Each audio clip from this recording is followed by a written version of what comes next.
왜 위헌 위법인 국정조사를 해야 됩니까? 비상개업은 위헌이고 이런 거는 위헌 아닙니까? 소명할 수 있게 해주십시오. 국민 여러분. 이게 말이 됩니까 이게? 그리고 제가 거학을 수사했습니다. 근데 왜 그 거학을 이렇게 또 옹호합니까? 제가 이렇게 하겠습니다.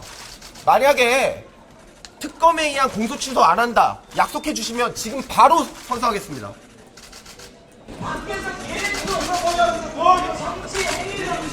아시겠죠? 예, 그렇게 하겠습니다. 그러면 쌍방울 대북 송금 사건의 수사에 주범과 종범은 누구라고 보세요?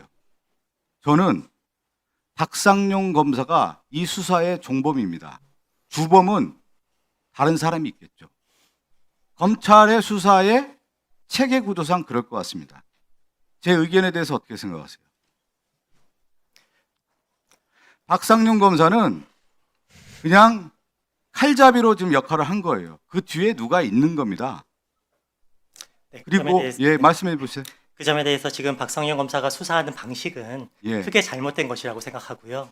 과연 박상현 검사가 혼자 판단해서 이렇게 한 것인지 여부에 대해서는 지금 진행되는 TF에서 확인해야 될 내용이 아닌가 생각하고 있습니다. 네, 그 말씀을 하셔서 박상용 검사는 이 수사에 어떻게 보면 희생자일 수도 있는데 저런 형태를 보면요. 검찰들은 범죄 수사를 잘 알지만 정치인들은 사람을 보면 아는데 박상용 검사 어떻게 하는 줄 알았어요? 나중에 보면 수사 받을 거예요. 수사 받으면 자기가 종범이고 주범이 누군지 다 밝힐 겁니다. 제가 정치권에 들어오면 사람 보는 눈은 있어요. 아마 그렇게 박상용 검사는 그렇게 변할 겁니다. 근데 하나 아쉬움이 있어요. 제가 국정조사 이 간사를 하는데 왜 국정조사까지 오게 했을까? 충분히 시간이 있었어요. 우리 법무부 자료를 보면 2025년 9월 19일 날 보고자료를 딱 내지 않습니까? 뭐냐면 영상 녹화실에 외부 임식이 들어왔다. 그리고 창고라는 공간에서 공범들이 접촉했다. 1313호 검사실에 상주하면서 김성태 수발을 쌍방울 직원들이 받았다. 현직 교도관이 박상용 검사의 부적절한 조치에 대해서 항의했다. 이때 딱 나왔잖아요. 전격 조치를 했어야 되는 거예요. 박상용 검사에 대해서 징계하고 그 당시 수사선상에 있었던 사람들이 왜 이런 행태를 했는지 전격 조치를 했어야 되는 겁니다. 나는 왜 시기를 두냐. 정치도 그렇지만 수사도 타이밍인 거예요. 타이밍을 놓쳤다. 그런데 왜 그랬을까? 여기에는 카르텔이 있는 거예요. 박상용 이외에 더 뒤에 있는 카르텔이 형성이 됐다라고밖에 볼 수가 없는 거예요. 박상용 오늘 검사 오늘 행태 봤죠? 저런 행태들은 뒷배가 있어서 그런 거예요. 내가 불면 큰일 난다. 시그널 줘라. 나 보호해달라. 이런 시그널까지 있는 거예요. 박상용 검사 행태가 그냥 읽혀지지 않습니까? 수사 오래 해보셨으니까 딱 보면 알아요. 몰라요? 장관님?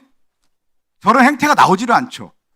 그러면 자기에게 들어올 수 있는 앞으로의 험난한 일들이 있기 때문에 보통 자숙을 하는데 저 정도 되면 뒤에 많은 사람들이 있기 때문에 이것은 카르텔이 형성됐다. 그 카르텔이 뭐였냐? 우리 국가정보원장님, 이 카르텔은 앞서 제가 첫 질의에서 이 쌍방울 대북 송금 사건의 큰 구조는 정치 검찰과 정치를 추종하는 외부의 정무직 판단에 있는 검사들이 들어온 국정원 정무직들이죠. 이게 형성이 된 거예요. 협작이 이루어진 거예요. 거기에 또 누가 있냐? 쌍방울 대북 송금 사건에 오늘 관여한 공직기강실의 이시원 검사가 들어왔잖아요. 그리고 앞서 말씀드린 것처럼 유도윤 검사가 2023년에 들어오면서 이 모든 행태의 수원지검과 카르텔을 형성하는 거죠. 제 얘기에 대해서 국정원장님 어떻게 생각하세요? 예, 뭐 국정원장으로서가 아니라 전문가로서 그렇게 생각하고 있습니다. 이거는 큰 그림을 그린 거예요. 그래서 실제 박상용 검사를 앞으로 수사를 해보면 타고 올라갈 겁니다. 박상용 검사는 반드시 자신의 입장에 대해서 부를 가능성이 매우 크고요. 그래서 제가 앞서 얘기한 것처럼 수원지검이 덮을 수밖에 없는 거예요. 이 사건에 대해서. 자신들의 죄가 다 드러나는데 일단 수원지검에서 거기서 연어 파티가 있었다. 술도 들어왔다. 그 다음에 박용철, 김성태, 이화영 진술 세미나 있었다는 게 다 드러나고 있지 않습니까? 그걸 일단 부인을 해야죠. 그래서 1차 전선으로 수원지검에서 이것은 없었다라고 부인을 한 겁니다. 그러면서 누구를 내세워서 이 싸움을 전개시키느냐. 박상용 검사를 지금 내세워서 하고 있는 거예요. 그래서 박상용 검사는 무슨 행동을 하냐. 검사의 행동이 아니라 정치적 전선을 치고 있는 거예요, 지금요. 그걸 누가 옹호해주고 있느냐. 지금 국민의힘 의원들 봤잖아요. 박상용 검사하고 짜고 치고 들어왔다가 우리가 저 증언 선서를 안 하니까 안 된다. 그러니까 갑자기 날뛰면서 같이 나가는 거 아니겠습니까? 이 행태를 보십시오. 이거는 다 그림이 있어서 이렇게 들어온 건데 제가 용납할 수 없다. 잠시만 시간 멈춰주시고요. 우리 수원지검장이 잠깐 앞으로 좀 나와주세요. 근데 2022년 검찰 정권 딱 들어서서 집권하자마자 검찰 수사팀이 다 바뀌어요. 그래서 150명의 검사들이 이재명 당시 대표를 수사해서 참수작전에 들어가는 겁니다. 근데 1차적으로 대장동, 위례, 백현동, 성남FC가 하나도 등장하지 않아요. 직접 증거가 없어요. 그래서 실패해요. 수사가. 실패를 하니까 뭐로 들어오냐면 2023년에 바로 국정원이 전면에 등장합니다. 그동안에 검찰 수사가 제대로 안 되니까 이제 기획을 국정원에서 이 쌍마구 대구 송구 사건과 관련된 부분에 증거를 만들기 시작한 겁니다. 그래서 그때 국정원과 검찰이 연합작전 합작이 이루어지고 있는 거예요. 이 사건의 본질입니다. 거기에 뭐가 있냐? 증거가 없어요. 다 보셨잖아요. 오늘 다 이 국정원에서 나오는 기록들 보면 하나도 없잖아요. 뭐로 가느냐? 진술로 가는 겁니다. 진술로 가서 이화영, 대장동은 유동규 이렇게 해서 진술 조작으로 들어가서 이 사건들을 만들어내는 거예요. 이게 전체적인 그림인데 뭐냐? 1분 더 드리세요. 야당의 1분 후에 끝내겠습니다. 예. 야당의 대표를 정적을 제거하면 총선도 이기고 대선도 이기고 집권을 확실하게 할 수 있다라고 하는 그림이 있었던 거예요. 역대 민주주의 과정에서 누가 이렇게 자기와 경쟁했던 후보를 수백 번의 압수수색을 하고 그 가족, 그 주변 다 털었잖아요. 털었는데 안 나오는 거 아니에요. 그래서 뭐까지 가느냐? 쌍방울 대북 성공사까지 가는 겁니다. 이게 사건의 본질이에요. 여기 검사분들 계시는데 여러분들 과거에도 수사했지만 이런 적이 있었습니까? 이런 적이 있었어요?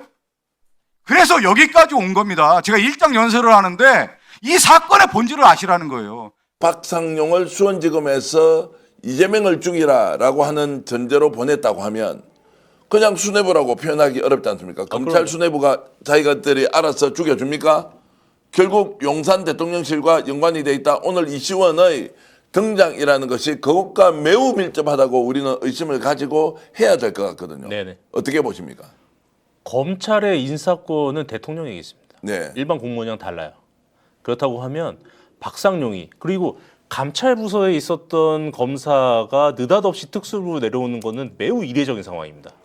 이 정도라고 하면 대통령실과 충분히 소통하고 움직였다라고밖에 볼 수 없습니다. 볼 수 없는 거죠. 네네. 자, 그래서 지금 막 여러 가지가 막 머릿속에 돌아갑니다. 여러분들도 저와 비슷할 것 같은데요.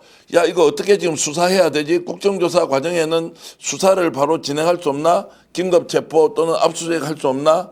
또 하나는 야, 이거 윤석열이 이제 관여됐는데 제가 지금까지 계속 취재를 하면서 언젠가 한 번은 터뜨리겠다고 했던 윤석열이 대통령 당선이 되고 난 뒤에 누구누구를 만났는데 어떤 얘기를 했는데 그것은 자기 임기 중에 무엇을 어떻게 처리할 것이다 라는 그런 이야기를 광역단체장으로부터 두 사람이나 들었다는 말을 한 번 더 전원으로 들었으니까 이거 취재 과정에서 결국 저도 못했는데 오늘 이시원이가 갑자기 등장을 했다.